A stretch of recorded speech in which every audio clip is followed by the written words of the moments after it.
Hello guys, welcome back to my YouTube channel, and today I am going to show you how to turn on sensitive content in Telegram.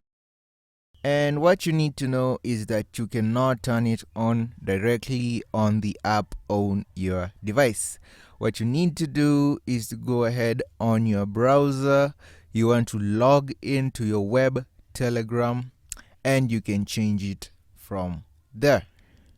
So what we are going to do here is we are going to click on our browser and we are going to search for web.telegram.org.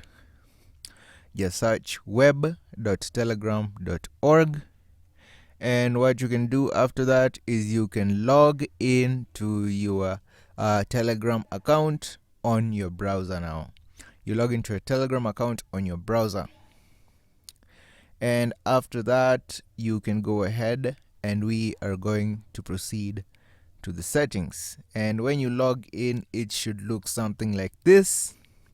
Now you can click on the top left corner of your screen, the three dashes, click on that and click on settings. And now what you're going to do is to scroll down to privacy and security. Click on privacy and security.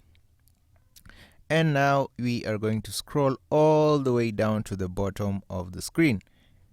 Scroll all the way down to the bottom of the screen and you can see disable filtering. You want to click on disable filtering, and what that does is it turns on sensitive content on your Telegram. And that is it, guys. If you found this information helpful, please be sure to leave a comment, like, and subscribe for more content like this. Thank you guys for watching.